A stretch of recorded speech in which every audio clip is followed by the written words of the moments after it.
नमस्कार सुप्रभात। आज यही सुंदर सकाळर आलोचनार विषय वस्तु समता अभावरू विपत्ति आसे। तो यही तेणु यही चमत्कार आलोच्य विषय वस्तु भितर को आम आलोचना करने को प्रवेश करवा समता। तेणु समता विषय आम आलोचना करवा। श्री अरविंद चमत्कार भाव में लिखुंट all mischief comes from a lack of balance. समता अभावरू विपत्ति आसे। तापर पुणी चमत्कार भाव लिखुं so let us keep our balance carefully always in all circumstances.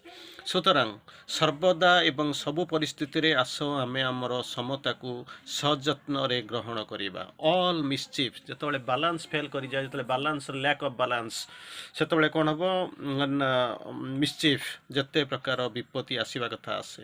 तेणु आमको कौन करने को पड़ो। सुतरां सर्वदा एवं सबु परिस्थिति रे आस आमे आमर समता को सजत्न रे ग्रहण करिबा।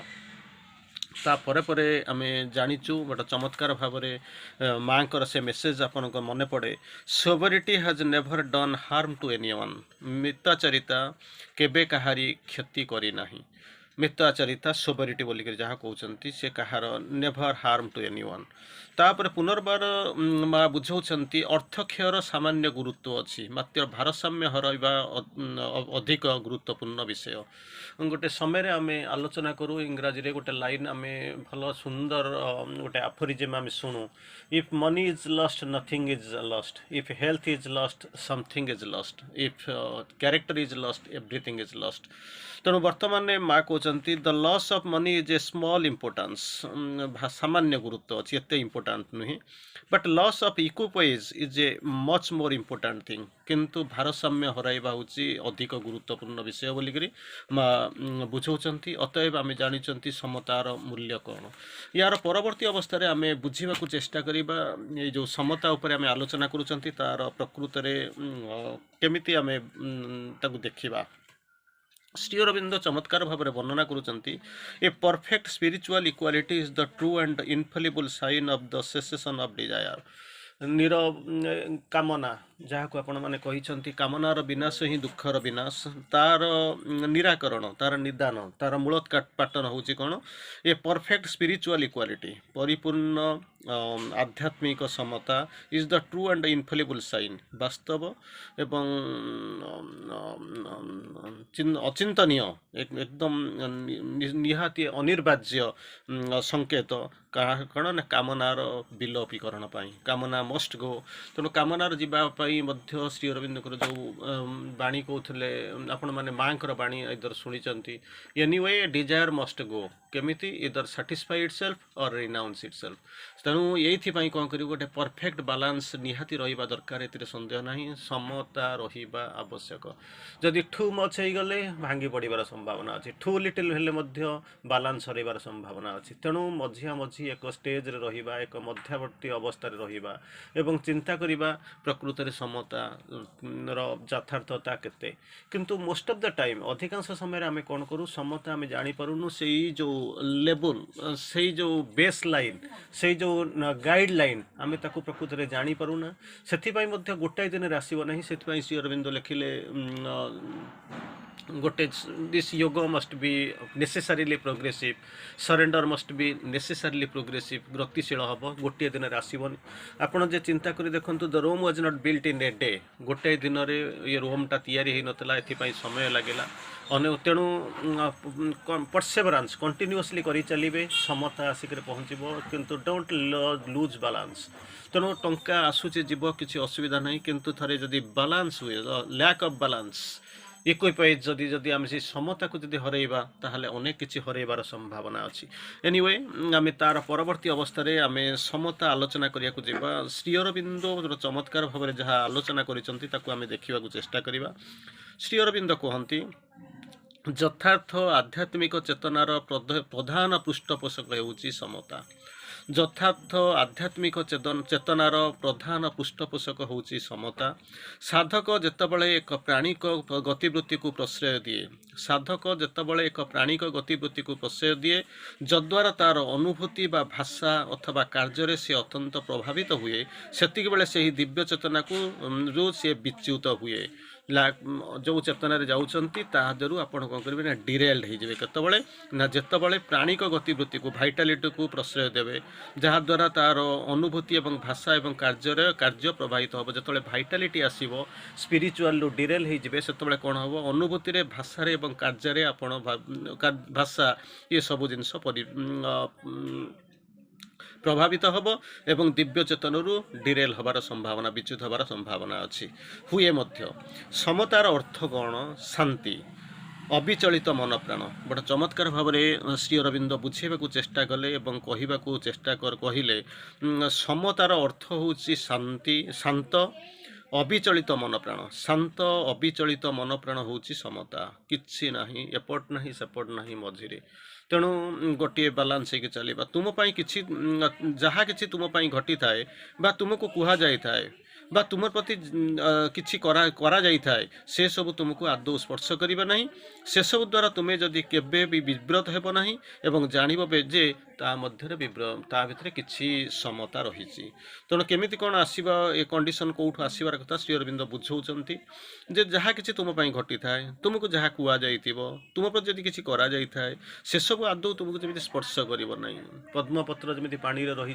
छुई होनी ठीक से ही अवस्था आसो से तुम्हें जान परफेक्ट बालांस तुम भितर आसी जितेबाला उपरोक्त परिस्थिति मानकर सम्मुखीन हुए हवाक पड़े जो फेस कर सेतबेले तुमको सीधा सड़क भाव में पर्यवेक्षण कर एवं व्यक्तिगत अनुभव मुक्त हो सेगुड़ी को अवलोकन कर जो पर्सनाल फिलिंग्स रू जाई गो बियॉन्ड ताकू जाइए देखा आरंभ कर हृदयंगम रियलाइज करने को चेष्टा कर ता पछरे कौन अच्छी कहीं सब एपरी भाव देखागला कहीं एमती घटला ये सब कौन कर कि शिक्षा you must learn have some teaching निश्चित भाव में शिक्षा प्राप्त कर निज मध्य कौन थिबारु एमिति हैला सेति जोगो मनुष्यर की प्रकार अंतरलेभ बा उन्नति संभव हो पारे यार अर्थ पाणिक गतिवृत्तिर उपरे आत्मकर्तृत्व कारण पाणी आगुरी कहुई प्राणिक गतिवृत्ति जो कि आपणकर भाषा अनुभूति एवं कार्य ये सब प्रभावित होउची दिव्य चेतनारू दिव्यचित करुँच तेणु यार उपरकू चलीज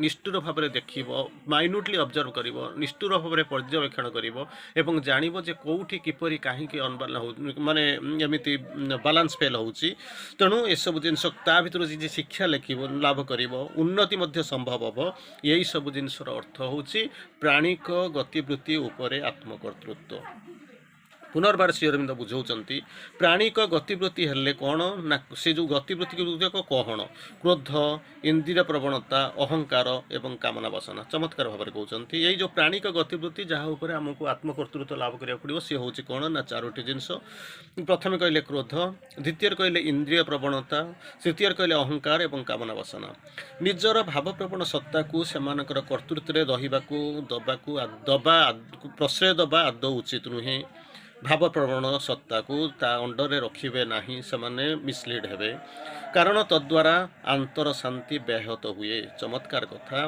भावप्रवण सत्ता को यही जो चारोटी गतिवृत्ति प्राणिक गतिवृत्ति अंडर को आने को देव नहीं ता द्वारा कौन हम ना अंतर शांति व्याहत हम पुणी यही सब प्राणिक गतिवृत्ति जहाँ सब कहले तार भाषा एवं कर्म उपरे मध्य जमिति प्रभाव विस्तार न करती तेणु सर्वदा सत्तार शांति एवं अंतर स्थिरता मध्य काम कर कथा कह तेणु कौन करने को पड़ो सी एक तो तुम भाषा कर्म को प्रभाव करने उचित नुहे किंबा से तुमको कौन करेंगे ना से प्रश्रय दबनी निजर शांति व्याहत हम भाषा और कर्म जमी से प्रभाव विस्तार न करती से सत्तार शांत एवं अनंत अंतर स्थिरता मध्य काम कर कथा कह तीन कम कर कथा कह से कहते लुक बिफोर यू लिक थे बंधुकर गुली बाहरी गला परे धनुरु तीर बाहरी गला परे पार्टी कथबार्ता बाहरी जाई सारा पर आउ किसी करा जाई परिबो नाही अणबाहुड़ा तेणु तापर कहते आंतर अग्रगतिर प्रथम शर्त हूँ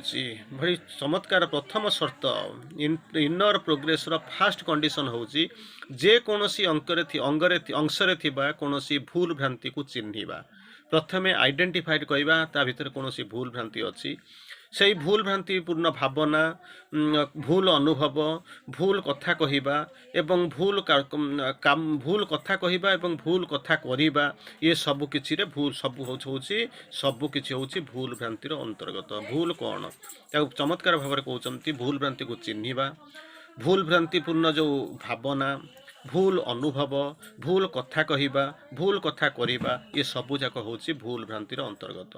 तेणु तार परवर्ती अवस्था बुझाऊँ सत्य ठारू, उच्च चेतना ठारू एवं उच्चतर आत्मसत्ता ठारू जीए दूरेई निए। भारी बहुत माइन्यूट ऑब्जर्वेशन बड़ा चमत्कार जिनस कहुई। सत्य ठारू, उच्च चेतना ठारू, उच्चतर आत्मसत्ता ठारू जहाँ दूरेई निए ताहा यथार्थ रे भूल बा भ्रांति।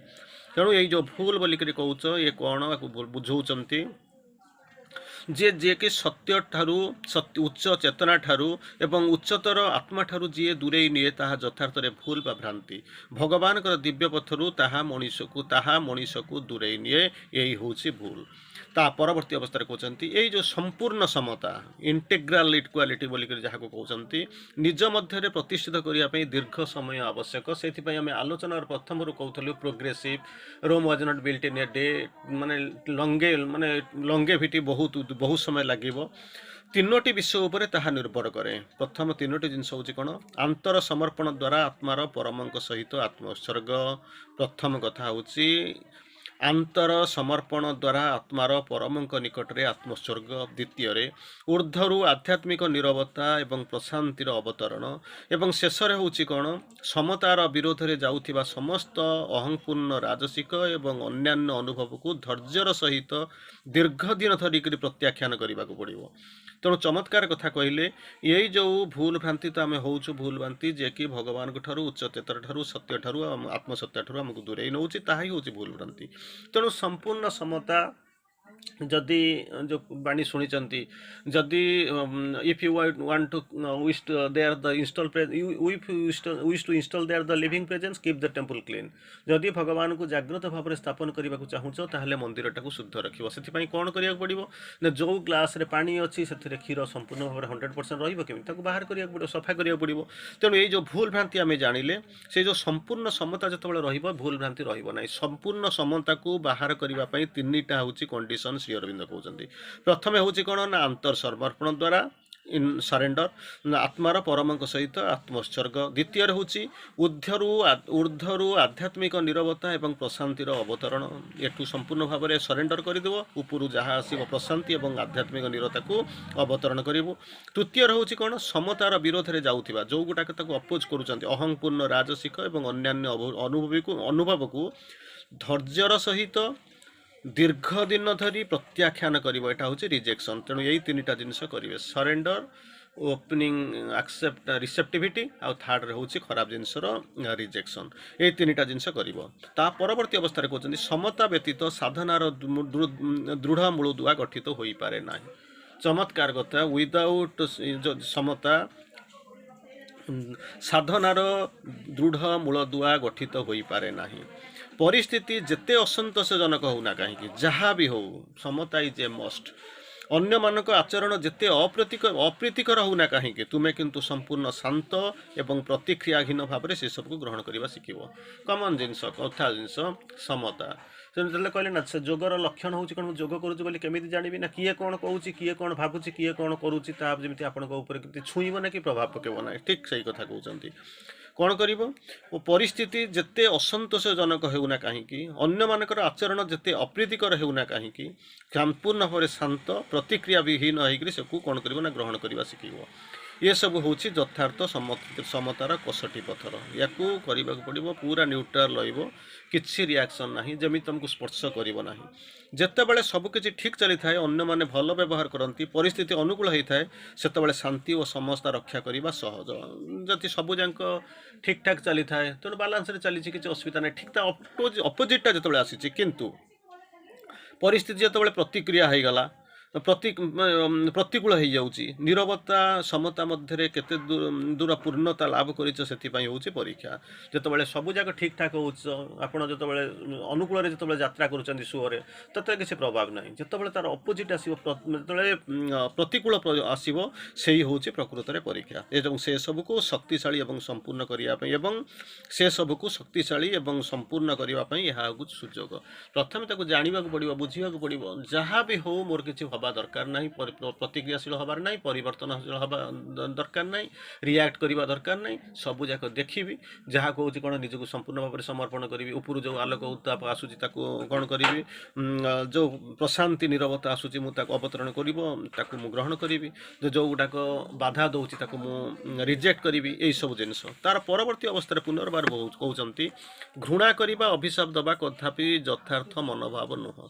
बहुत समय आम करूँ घृणा करूँ कि अभिशाप दो, यथार्थ मनोभाव हो पारे ना। एकता सत्य समस्त वस्तु को एवं अन्य मानक एक शांत स्पष्ट कर दृष्टि दे देखा, शांत स्पष्ट दृष्टि दे देखा, निज विचार रे संश्लिष्ट न होई निरासक्त भाव में समता भाव में काम करवा, ये हूँ यथार्थ जोग सुलभ मनोभाव।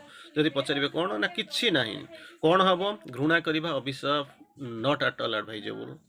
तेणु प्रत्येक वस्तु को अन्य मानक शांत स्पष्ट दृष्टि देकर देखिए, कौन सी निजर विचार रे संश्लिष्ट मु जहाँ भावुँ सहीटा ठीक ता नुहे, निज विचार रे संश्लिष्ट न होई निरासक्त भाव में समता रक्षा करवा हूँ यथार्थ जोगजन सुलभ मनोभाव। चमत्कार भाव में मन रखी था, be neutral, be equal, be balanced, कौन सी जिनस केबे रिएक्ट करनी, यही सब जिनस न रहा दरकार। अभिशाप ना, घृणा ना, एपरी एक विशुद्ध एवं संपूर्ण समता, विशुद्ध एवं संपूर्ण समता चेतनार प्रतिष्ठित होगा संभव जितेबाला व्यक्ति समस्त को समभाव देखे, बंधु शत्रु उभय को मनीष कौन करुच्ची कौन घटी जाऊँ से सब आदौ विचलित हुए ना। यही हूँ कौन ना परफेक्ट बालांस जो कहते परफेक्ट इक्वालिटी आसी पहुँचब। कौन कर समस्त को समान भाव में, शत्रु को एवं मित्र को समान भाव में देखिए, तापर मनीष कौन करुच्ची कौन घटी जाऊँ से सब द्वारा आदौ विचलित भी हे ना।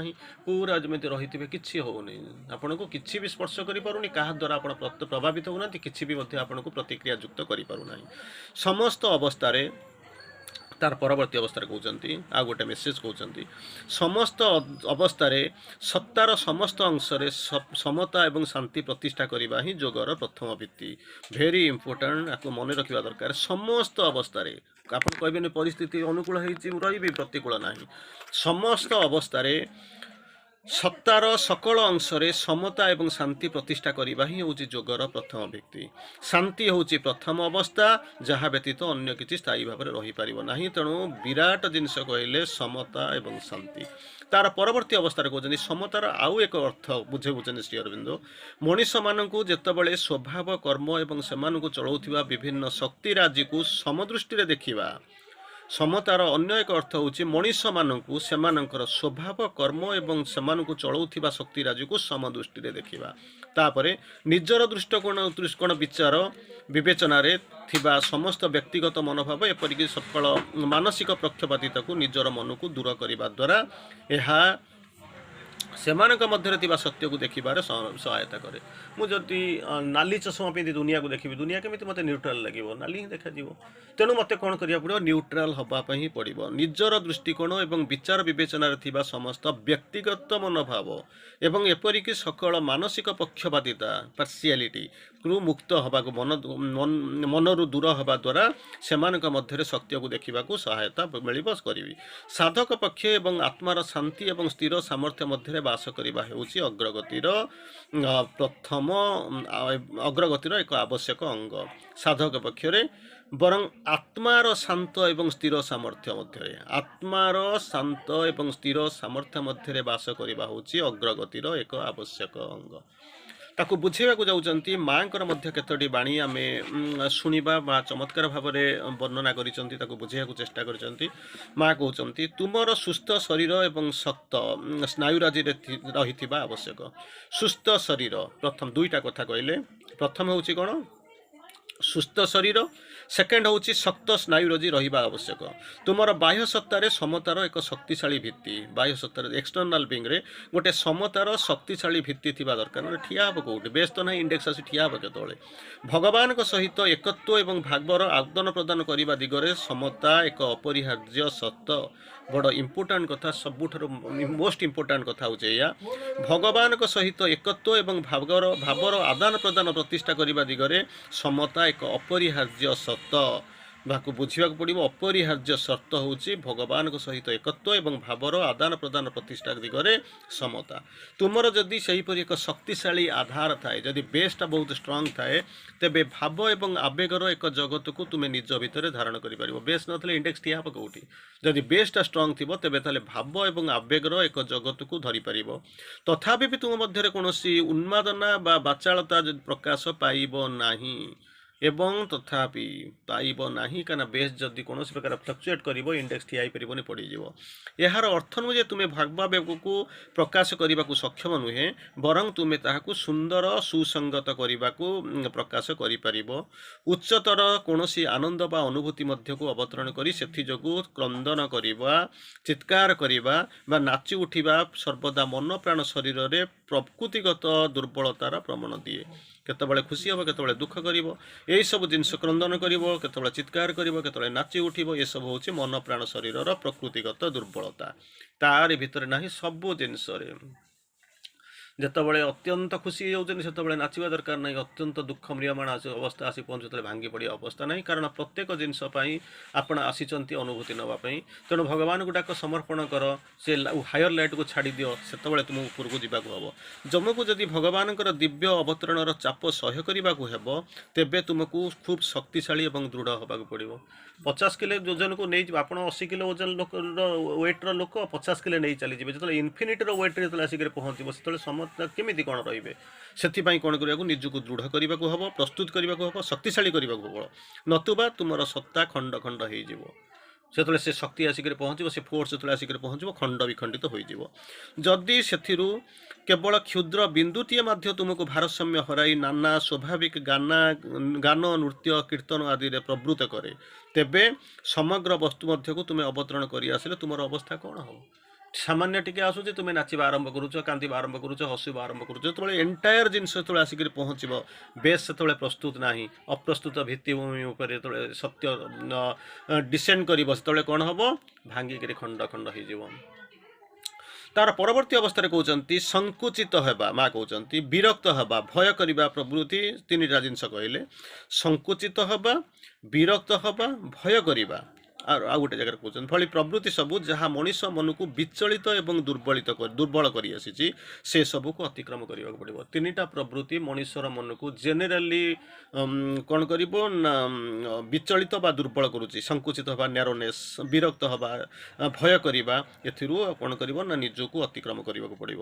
ଜଣେ ଯୋଗୀକୁ ଏଠାରେ ସବୁ ପ୍ରତିକ୍ରିୟା ଉପରେ ବିଜୟ ଲାଭ କରିବାକୁ ପଡ଼ିବ। ଯଦି ଯୋଗ କରୁଥାନ୍ତି ଏସବୁରୁ ୟୁ ହାଭ୍ ଟୁ ଓଭରକମ୍।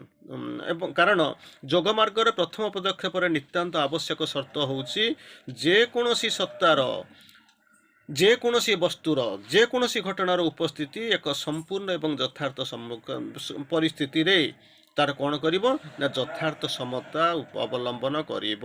ଏହି ହେଉଛି କ'ଣ ଯୋଗ ମାର୍ଗର ପ୍ରଥମ ପଦକ୍ଷେପ ହେଉଛି ଏଇଆ। ଯେକୌଣସି ସତ୍ତାର, କୌଣସି ବସ୍ତୁର, ଯେକୌଣସି ବସ୍ତୁର, ଯେକୌଣସି ଘଟଣାର ପରିସ୍ଥିତି ଉପସ୍ଥିତିରେ ସମ୍ପୂର୍ଣ୍ଣ ଏବଂ ଯଥାର୍ଥ ସମତା, ପରିସ୍ଥିତି ଯାହା ହେଉ, ପରିବେଶ ଯାହା ହେଉ, ଯାହା ବସ୍ତୁର ସିଚୁଏସନ୍ ହେଉ ନା କାହିଁକି, ସମ୍ପୂର୍ଣ୍ଣ ଭାବରେ ସମତା ରକ୍ଷା କରିବା। ସଦାସର୍ବଦା ତୁମେ ରହିବ ଏକ ଶାନ୍ତ ଅବସ୍ଥାରେ।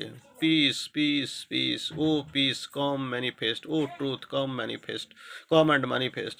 ତୁମେ ରହିବ ଏକ ଶାନ୍ତ ଅବସ୍ଥାରେ ଏବଂ ତାପରେ ଯେତେବେଳେ ତୁମର କୌଣସି କିଛି ତୁମକୁ ସ୍ପର୍ଶ ବା ବିଚଳିତ କରିପାରିବ ନାହିଁ। ପଦ୍ମପତ୍ର କୁହାଯାଇଛି, ଯେମିତି ପଦ୍ମପତ୍ର ପାଣିରେ ରହିଛି, ଟିକେ ବି ପାଣି ସ୍ପର୍ଶ କରୁନି, ସବୁ ଆସିବ କିନ୍ତୁ ତୁମକୁ ସ୍ପର୍ଶ କରିପାରିବ ନାହିଁ। ଜଣେ ଯୋଗୀର ଶକ୍ତି ସେଇଟାରେ ହିଁ ନିହିତ।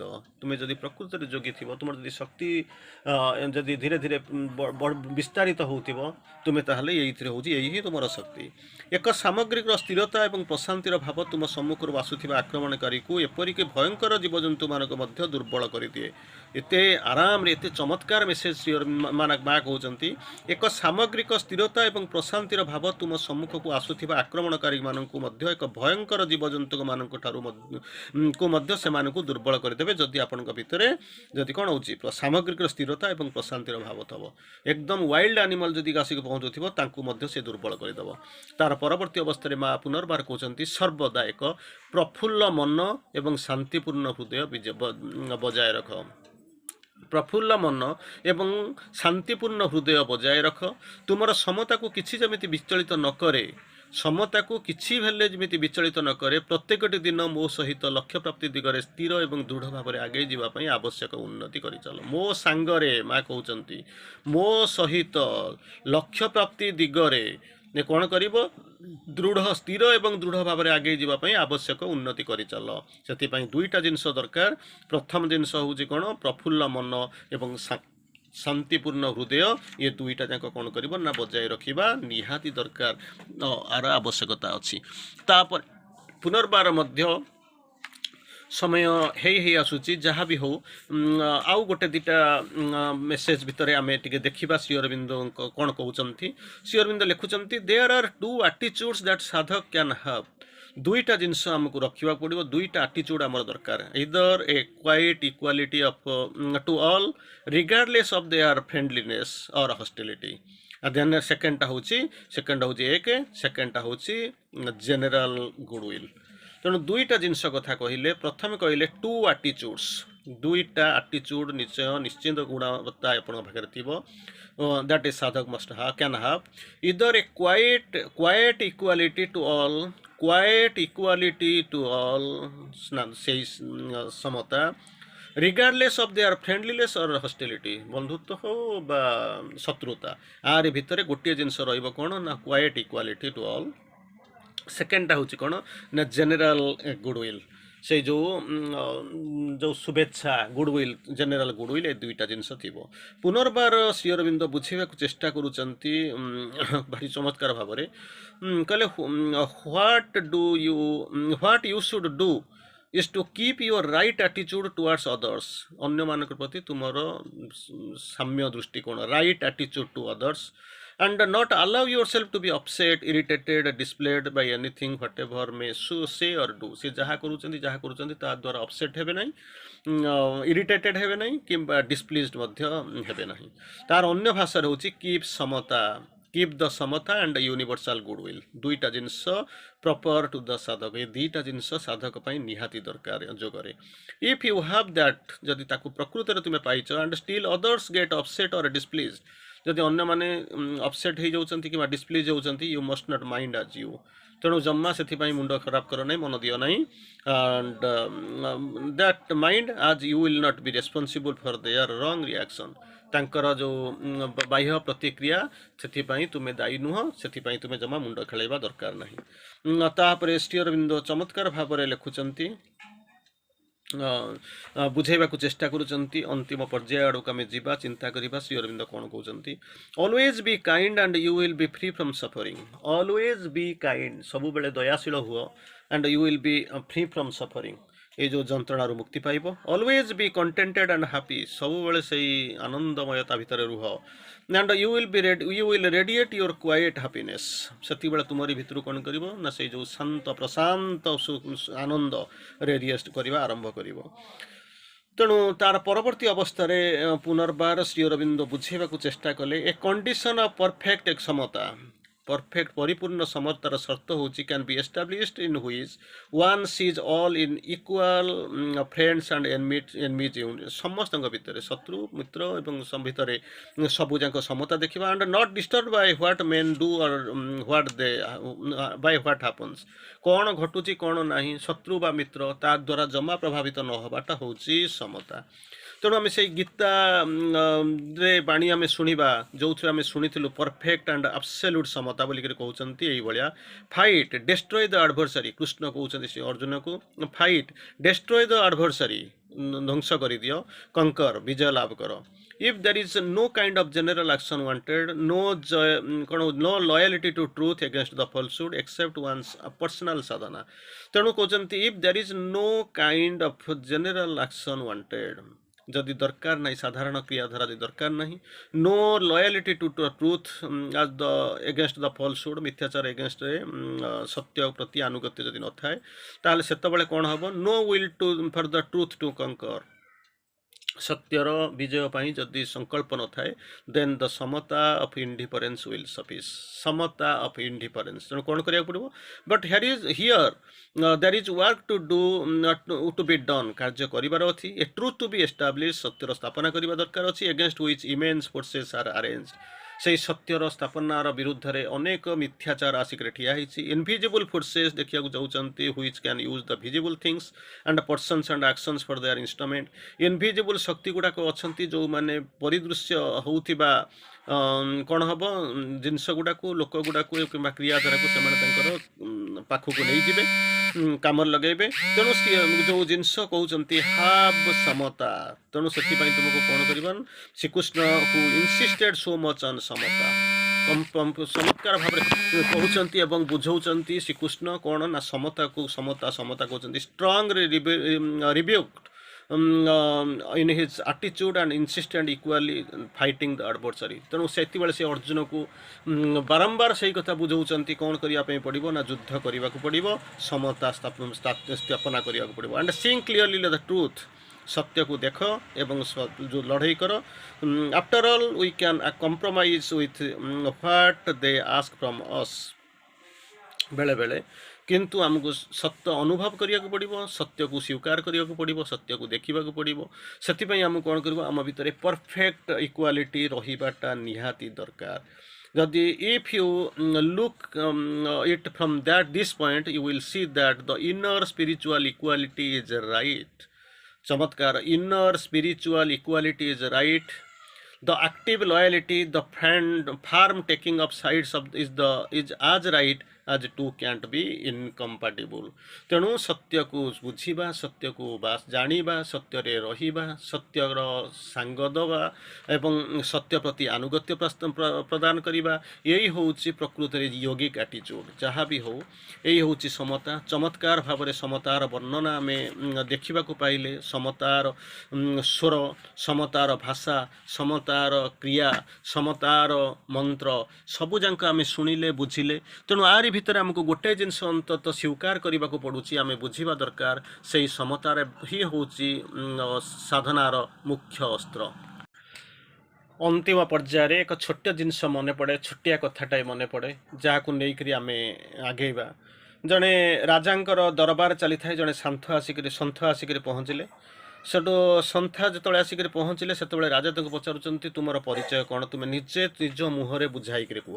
ସନ୍ଥ ରହୁଛନ୍ତି, ସେ କହୁଛନ୍ତି ଯେ ମୁଁ ଆସନ୍ତାକାଲି ଆପଣମାନଙ୍କୁ ମୁଁ ବୁଝେଇଦେବି। ତାକୁ ବୁଝିବାକୁ, ନିଜର ପରିଚୟ ବୁଝିବାକୁ, କାରଣ ମଣିଷର ପରିଚୟ ହେଉଛି ଗୋଟିଏ ପରିଚୟ ନାହିଁ, ଅନେକ ପରିଚୟ ନେଇ ବଞ୍ଚିଛି, କେହି ବୁଝିପାରୁନାହାନ୍ତି। ସେଠୁ ତାପରେ ପଚାରିଲେ ଗୋଟେ କାମ କରାଯାଉ, ଆପଣ କାଲି ସକାଳେ ଆସନ୍ତୁ, ମୁଁ ଉତ୍ତର ଦେବି। ଯେଉଁ ମଣିଷର ବିଭିନ୍ନ ପରିଚୟକୁ ଦେଖିବାକୁ ମୁଁ ଉତ୍ତର ଦେବି, ଆପଣ କାଲି ଆସନ୍ତୁ, ତାକୁ ଜାଣିପାରିବେ। ତା ପରଦିନ ସେଠୁ ସାଙ୍ଗେ ସାଙ୍ଗେ କିନ୍ତୁ କାଲି ସୂର୍ଯ୍ୟୋଦୟ ପୂର୍ବରୁ ଆସିକରି ପହଞ୍ଚିଲେ ପ୍ରଶ୍ନର ଉତ୍ତର ପାଇବେ, ତାର ପରେ ନୁହେଁ, ସୂର୍ଯ୍ୟୋଦୟ ପୂର୍ବରୁ ଆସିକରି ପହଞ୍ଚିବେ। ରାଜା କହିଲେ ଠିକ୍ ଅଛି। ନିଜର ପ୍ରହରୀମାନଙ୍କୁ, ନିଜର ଯେଉଁମାନେ ଡ୍ୟୁଟିରେ ଥିଲେ ସମସ୍ତଙ୍କୁ କହିଦେଲେ, ତୁମେ ଗୋଟେ କାମ କରିବ, ଆସିକରି ମୋତେ କାଲି ସକାଳୁ ଡାକିଦେବ, ସୂର୍ଯ୍ୟୋଦୟ ପୂର୍ବରୁ ମୁଁ ତୁମକୁ ଉଠିବି। କଲେ ଶୋଇବା ପୂର୍ବରୁ ବାରମ୍ବାର ସେ ପ୍ରହରୀମାନଙ୍କୁ କହୁଛନ୍ତି, ସେଇ କଥା ମନେ ପକାଉଥାନ୍ତି, ମୋତେ ସୂର୍ଯ୍ୟୋଦୟ ପୂର୍ବରୁ ଡାକିଦେବ। ଗଲେ ଶୋଇଲେ। ତା ପରଦିନ ସକାଳେ ବଡ଼ ଶୀତୁଆ ସକାଳ, କାକର ପଡ଼ିଛି, କୁହୁଡ଼ି ପଡ଼ିଛି। ସେଠୁ ଯେତେବେଳେ ସୂର୍ଯ୍ୟୋଦୟର ଯଥେଷ୍ଟ ପୂର୍ବରୁ ଯେଉଁମାନେ ସବୁ ପ୍ରହରା ଦେଉଥିଲେ ସେମାନେ ଯାଇକରି ଡାକିଲେ। ରାଜା ଦେଖିଲେ ପ୍ରବଳ ଜୋର ଶୀତ ହେଉଛି, ରେଜେଇକି ଘୋଡ଼େଇ ପଡ଼ିକରି ଆରାମରେ ଶୋଇଲେ। ପୁଣି କିଛି ସମୟ ପରେ ପ୍ରହରୀମାନେ ଯାଇକରି ଡାକିଲେ। ଯେତେବେଳେ ତାଙ୍କ ଶୋଇବାରେ ବ୍ୟାଘାତ ହେଉଛି, ରାଜା କହୁଛନ୍ତି ଯିଏ ମୋତେ ଡିଷ୍ଟର୍ବ କରିବ ମୁଁ ତାଙ୍କ ବେକ କାଟିଦେବି। ତାପରେ ଆଉ ଭୟ କରିକି ସେମାନେ କେହି ଗଲେ ନାହିଁ। ତାପରେ ରାଜାଙ୍କର ନର୍ମାଲ ଆସ୍ ୟୁଜୁଆଲ୍ ଟାଇମ୍ରେ ତାଙ୍କ ନିଦ୍ରାଭଗ୍ନ ହେଲା। କିନ୍ତୁ ସେତେବେଳେ ଦେଖିଲା ବେଳକୁ ସୂର୍ଯ୍ୟୋଦୟ ହୋଇଯାଇସାରିଛି। ସନ୍ନ୍ୟାସୀଙ୍କ କଥା ମନେ ପଡ଼ିଗଲା, ସନ୍ଥଙ୍କ କଥା ମନେ ପଡ଼ିଗଲା। ସେଠୁ ସାଙ୍ଗେ ସାଙ୍ଗେ ଯାଇକରି ପହଞ୍ଚିଲେ, ରାଗି ଯାଇକରି ପହଞ୍ଚିଲେ। କ'ଣ ରାଗିଗଲା ବେଳକୁ ସେଠୁ ସେମାନଙ୍କର ପ୍ରହରୀଙ୍କର ଯିଏ ମୁଖ୍ୟ ଥିଲା, ସେ ଆସିକରି ଯାହା ଘଟିଥିଲା ସବୁ ଯାକ ମୁଣ୍ଡ କାଟିଦେବା କଥା, ରାଗିବା କଥା, ଶୀତ କଥା, ଘୋଡ଼େଇ ହେଇ ଶୋଇବା କଥା, ସବୁ କଥା କହିଲା ପରେ ରାଜା ବରଂ ଦୁଃଖ କଲେ, ମନ ଦୁଃଖ କଲେ। ତଥାପି ଦୌଡ଼ି ଯାଇକରି ପହଞ୍ଚିଲେ ସନ୍ନ୍ୟାସୀଙ୍କ ପାଖରେ। ସନ୍ନ୍ୟାସୀ ଯାଇକରି ପହଞ୍ଚିଲେ। ହସ ହସ ମୁଖରେ ସନ୍ନ୍ୟାସୀ ତାଙ୍କୁ ସ୍ୱାଗତ କଲେ ଏବଂ କହିଲେ ଏବେ ଦେଖିପାରିଲ ତ ମଣିଷର ରୂପ କ'ଣ, କେତୋଟି ରୂପ ଦେଖିପାରିଲ? କହିଲେ ମୁଁ ବୁଝିପାରିଲିନି। କହିଲେ କାଲି ରାତି ଭିତରେ ଯେତେବେଳେ ତୁମେ ଶୋଇବାକୁ ଗଲ, ପ୍ରହରୀମାନଙ୍କୁ କହିଲ ମୋତେ ଡାକିଦେବୁ, ସିଏ ହେଉଛି ଗୋଟିଏ ରୂପ। ରାତିରେ ଶୀତରେ ଘୋଡ଼େଇ ହୋଇ ଶୋଇବା ଆଉ ଗୋଟେ ରୂପ। ତୃତୀୟରେ ହେଉଛି ଯେତେବେଳେ ମୁଣ୍ଡ କାଟିବାକୁ ସେମାନଙ୍କୁ ଧମକ ଦେବା ଆଉ ଗୋଟେ ରୂପ। ତାର ଚତୁର୍ଥ ରୂପ ହେଉଛି କ'ଣ ନା ଦୁଃଖ କରିକିରି ଆସି ଏଠି ପହଞ୍ଚିବା ହେଉଛି ଆଉ ଗୋଟେ ରୂପ। ତେଣୁ ସବୁଗୁଡ଼ାକ ଭିତରେ ତୁମେ ବିଚଳିତ ତଥାପି ହେଇନ, କିନ୍ତୁ ସମତା କ'ଣ ନ ଜାଣିଥିଲେ ମଧ୍ୟ ସମତା ଅଛି ଅନ୍ତତଃ ଶିଖିବାକୁ ଆସିଲ ଏଠି ବସି ଶିଖୁଛ ତାହା ହେଉଛି ଆଉ ଗୋଟେ ରୂପ। ଅତଏବ ଏହି ସମତା ଯେ ଯୋଗମାର୍ଗର ପ୍ରଧାନ ସହାୟକ, ଆନ୍ତଃସମତା, ପରିପୂର୍ଣ୍ଣ ସମତା, ତେଣୁ ଏଇ ଜିନିଷ ନିହାତି ଦରକାର, ଏଥିରେ ସନ୍ଦେହର ଅବକାଶ ନାହିଁ। ଅତଏବ ଏହି ସମତାକୁ ପାଥେୟ କରି ଆମକୁ ଯିବାକୁ ପଡ଼ିବ। ବନ୍ଦେ ମାତରମ୍।